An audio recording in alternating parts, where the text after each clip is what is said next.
Let's get more on this from Shai Franklin, who is the former executive director of the World Jewish Congress American section. He joins us live from here in Washington. Shai, appreciate you being with us. So right now, I think voter turnout is at 71%. That would be the highest since 2015. This is probably the third go around here where neither candidate before this was able to form a coalition government. It's looking like Netanyahu is in the lead. What would you attribute to Netanyahu's success in terms of what we're seeing in the polls right now?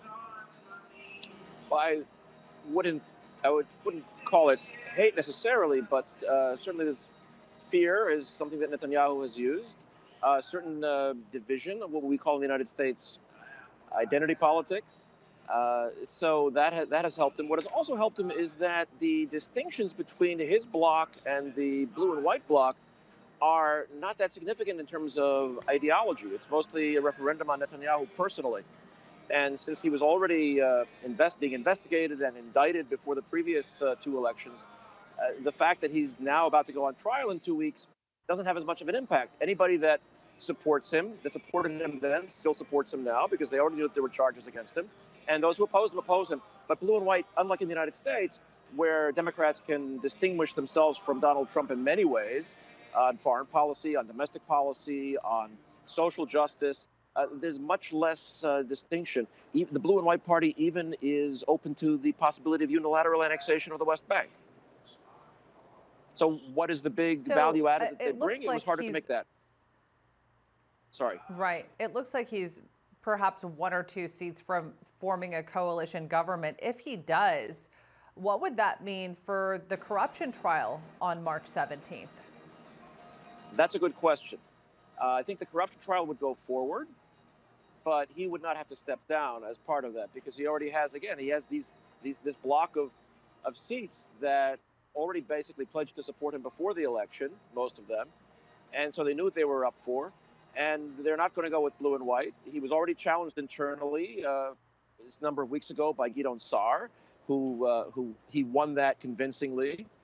So he can continue to be prime minister and go on trial because there's no parliamentary majority to push him out.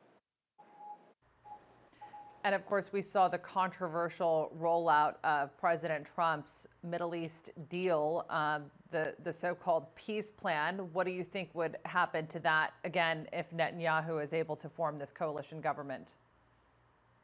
He may have to commit to moving ahead with the annexation in order to get the more extreme right-wing parties. One of the most extreme right-wing party, I don't think it reached the threshold. That's the Otzma Yehudit, Jewish Power, which follows the late Mayor Kahana. It's effectively a racist party. So they did not get, I don't think they're going to get seats in this election. It costs Netanyahu some mandates, but it means he won't have to compromise with them. He may, though, have to move ahead with annexation. If he's not forced to do that by his coalition partners, he may want to wait until the U.S. election at the end of this year in November to see if Trump gets reelected. I think Netanyahu realizes that if he does move ahead with annexation, it will complicate many things domestically within Israel and also with respect to the United States, not only with the administration, but Congress, and also obviously with the European Union and other countries around the world. I think he's overestimated the degree to which Arab countries will go along with annexation. I don't think they will. They won't go ahead with anything that does not involve the Palestinians in a bilateral agreement. So we'll have to see. But I think Netanyahu is going to be a little cautious about moving ahead with annexation.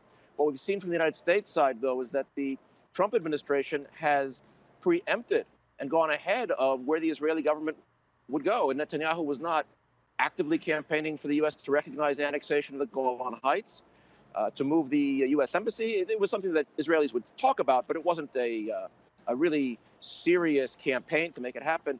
Trump just announces these things. So Trump may give a green light on annexation, and then Netanyahu is in a very difficult spot where he would have to go forward with it. All right. Well, Shai Franklin, it's a very interesting day in Israeli politics. Appreciate you being with us. Thanks for that.